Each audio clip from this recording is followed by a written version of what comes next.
Voters ലിസ്റ്റിൽ പേരില്ലെങ്കിൽ passport കിട്ടില്ലയോ? നേരത്തെ voters ലിസ്റ്റിൽ അങ്ങനെ പേര് വേണമെന്നൊരു നിർബന്ധമില്ലായിരുന്നു. അങ്ങനൊരു നിയമം രാജ്യത്ത് വന്നിട്ടുണ്ടോ എന്നൊരു സംശയത്തിലാണ് ഇപ്പോൾ നമ്മൾ. അങ്ങനെ ഉണ്ടെങ്കിൽ എന്തായാലും ഒരു വലിയ ഗൗരവമായൊരു വിഷയത്തിലേക്കാണ് ഞാൻ കടന്നു വരുന്നത്. മലയാളി കൂടിയായിട്ടുള്ള മുൻ ടെലിഗ്രാഫ് എഡിറ്റർ രാജഗോപാൽ എന്ന് പറയുന്ന ഒരു അറിയപ്പെടുന്ന എഴുത്തുകാരൻ, ഈ പത്രപ്രവർത്തകൻ, അദ്ദേഹത്തിൻ്റെ പാസ്പോർട്ട് പുതുക്കാൻ അദ്ദേഹം ചെന്നപ്പോൾ വോട്ടേഴ്സ് ലിസ്റ്റിൽ പേരില്ലാത്തതുകൊണ്ട് പുതുക്കാൻ പറ്റിയിട്ടില്ല. അപ്പോൾ ഇതിൻ്റെ നിയമവശം നമുക്കറിയില്ല. എന്തായാലും അദ്ദേഹത്തിന് പുതുക്കാൻ പറ്റിയില്ല. കാരണം അദ്ദേഹം ഒരു മോദി വിരുദ്ധനും കൂടെയാണ്. പക്ഷേ മോദി വിരുദ്ധനായതുകൊണ്ടല്ല പുതുക്കാൻ പറ്റാത്ത രേഖകൾ കൊടുക്കാത്തതുകൊണ്ടാണ്. കാര്യം മോദി വിരുദ്ധരായിട്ടുള്ള ആരെയും പുതുക്കാതിരുന്നാൽ പിന്നെ രാജ്യത്ത് എല്ലാവരെയും പുതുക്കാൻ പറ്റത്തില്ലല്ലോ. പക്ഷേ എന്തായാലും ബംഗാളിൽ വെച്ചിട്ടുള്ള SIRൻ്റെ പേര് നീക്കം ചെയ്തതിൽ അദ്ദേഹത്തിൻ്റെ പേര് 2002 ഇദ്ദേഹത്തിൻ്റെയോ ഇദ്ദേഹത്തിൻ്റെ കുടുംബത്തിൻ്റെയോ ആരുടെയെങ്കിലും പേര് SIRൽ അവിടെ ഇല്ലാത്തതുകൊണ്ട് ചേർത്തില്ല. ശരിയാണ്, നമ്മളിവിടെയും 2002 കണക്ക് വെച്ചിട്ടാണ് ഇവർ പിടിക്കുന്നത്. അപ്പോൾ 2002 നമ്മളുടെയോ ബന്ധുക്കളുടെയോ ഒരു റെഫറൻസ് വോട്ടിംഗ് കൊടുക്കാൻ പറ്റിയില്ലെങ്കിൽ, ബന്ധുമിത്രാദികളുടെ വോട്ടിൻ്റെ കൊടുക്കാൻ പറ്റിയില്ലെങ്കിൽ നമ്മൾക്ക് കിട്ടത്തില്ല. 18 വയസ്സിന് മുമ്പേ ഉള്ളവരാണെങ്കിൽ അപ്പോഴത്തുള്ള റെഫറൻസ് വയ്ക്കണം. അതൊരു വലിയ പ്രശ്നമായിരുന്നു SIRൽ. അങ്ങനെയാണ് ആയിരക്കണക്കിന് ലക്ഷക്കണക്കിന് ആളുകൾ പുറത്തു പോയത്. ആ ഒരു ട്രാപ്പിൽ ഇദ്ദേഹവും വീണുവെന്നാണ് മനസ്സിലാക്കുന്നത്. ഇതിൽ വലിയ പ്രതിഷേധവുമായിട്ടാണ് എഡിറ്റേഴ്സ് ഗിൽഡ് ഓഫ് ഇന്ത്യ പുറത്തു വന്നിരിക്കുന്നത്. മുതിർന്ന മാധ്യമപ്രവർത്തകനോട് ഇതാണ് കാണിക്കുന്നതെങ്കിൽ ബാക്കിയുള്ള രാജ്യത്ത് എന്തായിരിക്കും അവസ്ഥ എന്നുള്ളതൊക്കെയാണ് ചോദ്യം. ഈ ഒരു അറിയപ്പെടുന്ന ആളാണ് അദ്ദേഹം, രാജഗോപാൽ എന്ന് പറയുന്ന അറിയപ്പെടുന്ന ആളാണ്. വലിയ മോദി വിരുദ്ധനാണ് അദ്ദേഹം. ഭയങ്കരമായ ഇടതുപക്ഷത്തിൻ്റെ തീവ്രമായി നിൽക്കുന്ന ഒരു വ്യക്തിയാണ്. എന്ന് പറഞ്ഞാൽ മെമ്പർഷിപ്പൊന്നുമില്ല, പക്ഷേ വേറൊരു ലൈനാണ് പുള്ളി. അപ്പോൾ അങ്ങനെ നിൽക്കുന്ന ഒരാളാണ്. അദ്ദേഹത്തിന് 100 ദിവസത്തിലേറെയായി പാസ്പോർട്ട് പുതുക്കാൻ കഴിയാത്ത സാഹചര്യമാണ് നിലവിലുണ്ടെന്ന് ഗിൽഡേഴ്സ് ഇന്ത്യ പറയുന്നു. വോട്ടർ പട്ടികയിൽ പേരില്ലെന്ന കാരണം പറഞ്ഞാണ് പോലീസ് വെരിഫിക്കേഷൻ നിരസിച്ചതെന്ന് വ്യക്തമായിട്ടുണ്ട്. അടിയന്തരമായി വിഷയത്തിൽ തിരഞ്ഞെടുപ്പ് കമ്മീഷൻ ഇടപെടണമെന്നും ജനാധിപത്യപരമായ വിവേകം കാണിച്ച് അദ്ദേഹത്തിൻ്റെ വോട്ടവകാശം തിരികെ നൽകണമെന്നും ഗിൽഡേഴ്സ് ഇന്ത്യ ആവശ്യപ്പെട്ടു. രാജഗോപാലിൻ്റെ പാസ്പോർട്ട് തടഞ്ഞ കേന്ദ്ര സർക്കാർ രൂക്ഷ വിമർശനമായിട്ടാണ് പ്രതിപക്ഷവും കോൺഗ്രസും തൃണമൂൽ കോൺഗ്രസും CPMും എല്ലാം അതിനെ അപലപിച്ചിട്ടുണ്ട്. യുക്തിരാഹിത്യത്തിൻ്റെ തലം പ്രകടിപ്പിക്കുന്നതാണ് രാജഗോപാലിൻ്റെ പാസ്പോർട്ട് നിഷേധമെന്ന് കോൺഗ്രസ് രാജ്യസഭാ MPയും മുതിർന്ന സുപ്രീം കോടതി അഭിഭാഷകനുമായ വിവേക് ടണ്ട കുറ്റപ്പെടുത്തി. പൂർവ്വ ചിന്താക്കൾ സ്ഥാപിച്ച നിയമവാഴ്ച നിലനിൽക്കുന്ന രാജ്യമെന്ന പേര് നീക്കാൻ തീരുമാനിച്ചുറച്ചിരിക്കുകയാണോ എന്ന് സർക്കാർ എന്നൊക്കെ അദ്ദേഹം ചോദിച്ചു. ഞെട്ടിക്കുന്ന നടപടിയാണെന്ന് തൃണമൂൽ MP സാഗരിക ഘോഷ് വിമർശിച്ചു. ടെലിഗ്രാഫിൻ്റെ മുൻ എഡിറ്റർക്ക് ഇത് സംഭവിക്കുമെങ്കിൽ ഇത്രയും വിഭവങ്ങളില്ലാത്ത മനുഷ്യരുടെ കാര്യം എന്തായിരിക്കുമെന്നും ചോദിച്ചു. സാധാരണ മനുഷ്യരുടെ കാര്യം.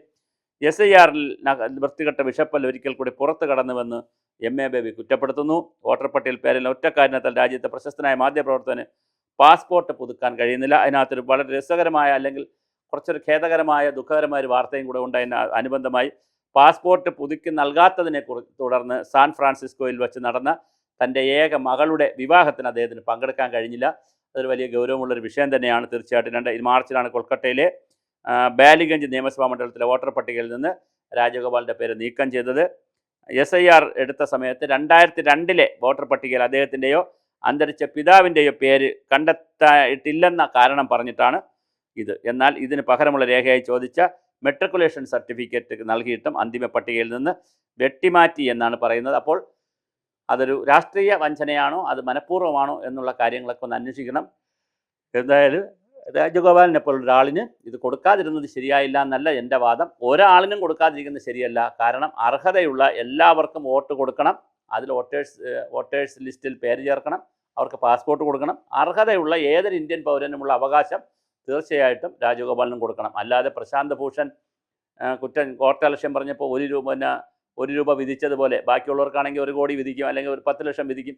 പ്രശാന്ത് ഭൂഷണാകുമ്പോൾ 1 രൂപ അടച്ചാൽ മതി എന്ന് പറഞ്ഞതുപോലെ ഒരു തമാശയുണ്ട്. അപ്പോൾ അതുകൊണ്ട് പറ്റത്തില്ല.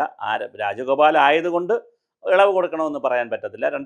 രാജ്യത്ത് ഒരു പൗരൻ എന്നുള്ള നിലയിൽ കിട്ടേണ്ട അവകാശങ്ങൾ രാജഗോപാലിനും കിട്ടണം. തീർച്ചയായിട്ടും എല്ലാ പൗരന്മാർക്കും അവകാശം കിട്ടണം. ലക്ഷക്കണക്കിന് ആളുകളാണ് SIRലിലൂടെ പുറത്തു പോയത്. അതിൽ ഇതുപോലെ പെട്ടുപോയിട്ടുള്ള ഒരുപാട് ട്രാപ്പിൽ പെട്ടുപോയവരുമുണ്ട്. പ്രശ്നങ്ങൾ 2002 വോട്ടേഴ്സ് ലിസ്റ്റിൽ പേരില്ല എന്നുള്ള ഒറ്റ കാരണം കൊണ്ട് വോട്ടേഴ്സ് ലിസ്റ്റ് പിന്നെ പുതുക്കാൻ പറ്റാതെ വന്നിട്ടുള്ള ആയിരക്കണക്കിന് ആളുകളുണ്ട്. അത് വലിയ പ്രശ്നമാണ്. ഇപ്പോൾ ഞാൻ എൻ്റെ വ്യക്തിപരമായി എടുത്താൽ തന്നെ ഞാൻ 2002 ഇങ്ങനെ പല വീടുകൾ വാടകയ്ക്ക് താമസിച്ചതുകൊണ്ട് 2002 ഇവിടെ വെച്ചാണ് വോട്ടെന്നൊക്കെ കണ്ടുപിടിക്കാൻ വലിയ ബുദ്ധിമുട്ടി. അവസാനം കണ്ടുപിടിച്ചു. വോട്ടേഴ്സ് ലിസ്റ്റിൽ പേരും ചേർത്ത് പ്രാവശ്യം വോട്ട് ചെയ്തു. പക്ഷേ വലിയ ബുദ്ധിമുട്ടായിരുന്നു. അപ്പോൾ അതൊരു വലിയ പ്രശ്നം തന്നെയാണ്. നമ്മൾ ഗൗരവമായി കാണേണ്ടുന്ന ഒരു വിഷയം തന്നെയാണ്. ഈ 2002 കഥയൊക്കെ വളരെ കഷ്ടമായിപ്പോയി. ഇപ്പോൾ ഒരാൾ ജീവിച്ചിരിപ്പുണ്ടോ ജീവിച്ചിരിപ്പുണ്ടെന്നുള്ള രേഖയുണ്ടെങ്കിൽ അദ്ദേഹത്തിന് വോട്ട് കൊടുക്കുക എന്നുള്ളതാണ് ഒരു സാമാന്യ മര്യാദ. പക്ഷേ എന്തുകൊണ്ടോ അത് ഇലക്ഷൻ കമ്മീഷൻ അങ്ങനെ ചെയ്തില്ല. അത് 2002 വോട്ട് വെച്ച് പിടിക്കാൻ നോക്കി. അതിൻ്റെയൊക്കെ ഒരുപാട് പ്രതിസന്ധികളുണ്ട്. പക്ഷേ എന്തായാലും രാജഗോപാലിൻ്റെ ഒരു വിഷയം കൂടെ വന്നപ്പോൾ രാജ്യത്തെ പ്രധാന പ്രതിപക്ഷ പാർട്ടികളും പത്രക്കാരും എം പിമാരും എല്ലാവരും ഈ വിഷയത്തിൽ ഇടപെട്ടു. അതുകൊണ്ട് ഈ വിഷയം സജീവമായി. അത് നല്ലൊരു ട്രെൻഡാണ്. തീർച്ചയായിട്ടും കേന്ദ്ര ഗവൺമെൻറ്റും ഇലക്ഷൻ കമ്മീഷനും ഇതിനാവശ്യമായ നടപടികൾ എടുക്കട്ടെ. എന്തായാലും അദ്ദേഹത്തിൻ്റെ മകളുടെ സാൻ ഫ്രാൻസിസ്കോയിൽ വെച്ച് നടന്ന തൻ്റെ ഏക മകളുടെ വിവാഹത്തിൽ പങ്കെടുക്കാൻ കഴിഞ്ഞില്ല എന്ന് പറഞ്ഞതിൻ്റെ വില, അങ്ങനെ പങ്കെടുക്കാൻ പറ്റാത്തതിനുണ്ടായ ഒരു വിലയുണ്ടല്ലോ, ആ ഒരു വിലയുണ്ട്. അതിന് വിലയിടാൻ പറ്റാത്തൊരു വിലയാണ്. ചില സാധനങ്ങൾക്ക് നമുക്ക് വിലയിടാൻ പറ്റത്തില്ല. അച്ഛൻ മരിച്ചുപോയി, അമ്മ മരിച്ചുപോയി, അതിന് വിലയിടാൻ പറ്റത്തില്ല. എത്ര വിലയാണെന്ന് നമുക്ക് നിശ്ചയിക്കാൻ പറ്റത്തില്ല. അവരുടെ അതുപോലെ ഒരു പരിപാടിയിൽ പങ്കെടുക്കാൻ പറ്റില്ല. മകളുടെ വിവാഹത്തിന് പങ്കെടുക്കാൻ പറ്റാതിരുന്ന അച്ഛൻ്റെയും ആ കുടുംബത്തിൻ്റെയും ദുഃഖത്തിൻ്റെ വില എത്ര എന്ന് നമുക്ക് നിങ്ങൾക്ക് വിടാൻ പറ്റുന്നതല്ല. അതുകൊണ്ട് അത് വളരെ ഖേദകരമാണ്. അതിൽ എന്തെങ്കിലും ഒരു ഇടപെടൽ വേണ്ടിയിരുന്നു. പാസ്പോർട്ട് കൊടുക്കാൻ, ഈ പാസ്പോർട്ട് ഇല്ലാത്തതുകൊണ്ട്, വോട്ടേഴ്സ് ലിസ്റ്റിൽ പേരില്ലാത്തതുകൊണ്ട് പാസ്പോർട്ട് കൊടുക്കില്ല എന്ന് പറഞ്ഞതൊരു ക്രൂരതയാണ്. തീർച്ചയായും പാസ്പോർട്ട് കൊടുക്കണമായിരുന്നു. വോട്ടേഴ്സ് ലിസ്റ്റിൽ അയാൾക്ക് ഇഷ്ടമുണ്ടെങ്കിൽ ചേരട്ടെ, ഇഷ്ടമുണ്ടെങ്കിൽ വോട്ട് ചെയ്യട്ടെ. അതും പാസ്പോർട്ടുമായി കൂട്ടിക്കുഴച്ച് പോലീസ് കളിച്ചത് ശരിയായില്ല. തീർച്ചയായിട്ടും അത് ബംഗാളിലാണ് സംഭവിച്ചത്. അതെന്ത് തന്നെയായിരുന്നാലും അദ്ദേഹത്തിന് വിദേശത്ത് പോകാൻ, തൻ്റെ മകളുടെ അടുത്ത് പോകാനുള്ള ഒരവസരം 100 ദിവസമായിട്ട് നിഷേധിക്കപ്പെട്ടിരിക്കുകയാണ്. അത് ഒരു ജനാധിപത്യ നിഷേധമാണ്. ഒരു പൗരന് കിട്ടുന്ന, നമ്മുടെ ഭരണഘടന വിഭാവനം ചെയ്തിരിക്കുന്ന അവകാശത്തിന്മേലുള്ള കടന്നുകയറ്റമാണ്. അത് ആർക്കെതിരെ ആയാലും അനുവദനീയമല്ല. അല്ലാതെ രാജഗോപാലിനായിട്ടൊരു പ്രത്യേകതയുമില്ല. ആർക്കെതിരെയാണെങ്കിലും അത് കൃത്യമായി നമ്മൾ ചോദ്യം ചെയ്യേണ്ടത് തന്നെയാണ്.